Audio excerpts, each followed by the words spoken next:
সিরিয়ায় অবসান হলো ৫ দশকেরও বেশি সময় ধরে চলা আসাদ পরিবারের শাসন। বিমানে দামেস্ক ছেড়ে পালিয়েছেন প্রেসিডেন্ট বাশার আল আসাদ। বিদ্রোহীদের মাত্র ১২ দিনের অভিযানে কিভাবে পতন ঘটল প্রতাপশালী আসাদ সরকারের, তার উত্তর খোঁজার চেষ্টা ডেস্ক রিপোর্টে।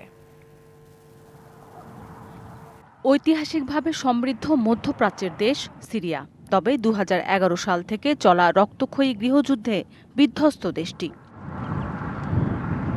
আরব বসন্তের ছোঁয়ায় বাশার আল আসাদের শাসনের বিরুদ্ধে বেকার তরুণদের বিক্ষোভ থেকে দেশটিতে সংঘাতের শুরু।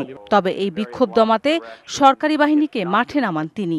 দীর্ঘ ১৩ বছর ধরে সরকারি বাহিনী ও বিদ্রোহীদের এই লড়াইয়ে প্রাণ গেছে ৫ লাখের বেশি মানুষের। উদ্বাস্তু হয় দেশটির প্রায় অর্ধেক মানুষ। মানবিক সংকটে নাকাল হয়ে পড়ে দেশটি। এর মধ্যেই বিদ্রোহী গোষ্ঠী হায়াত তাহরির আল শামের আক্রমণের মুখে পতন হলো আসাদ সরকারের। প্রায় ৩ দশক ধরে মসনদে থাকা পিতা হাফিজ আল আসাদের হাত ধরেই উত্থান আসাদের। দেশটির সামরিক বাহিনীর শীর্ষ কমান্ডার হাফিজ ১৯৭১ সালে সিরিয়ার ক্ষমতা দখলের পর ২০০০ সাল পর্যন্ত ২৯ বছর ক্ষমতায় ছিলেন। সব মিলিয়ে বাবা ছেলে দেশটি শাসন করেছেন ৫ দশকেরও বেশি সময় ধরে। বছর শেষের খুশি নগদে হবে বেশি। নগদ পেমেন্টে নির্দিষ্ট ক্যাটাগরির কেনাকাটায় ৩০০ টাকা পর্যন্ত ক্যাশব্যাক। ক্ষমতা শুরুর দিকে বাশার আল আসাদ দেশটির সংস্কারে ভূমিকা রাখলেও ধীরে ধীরে কর্তৃত্ববাদী হয়ে উঠতে শুরু করেন। বিরোধী মত দমনে কঠোর নীতি প্রয়োগ করেন তিনি। আর এতে ইন্ধনের পাশাপাশি আসাদ সরকারকে সামরিক সহায়তা দিয়ে আসছিল রাশিয়া ও ইরান।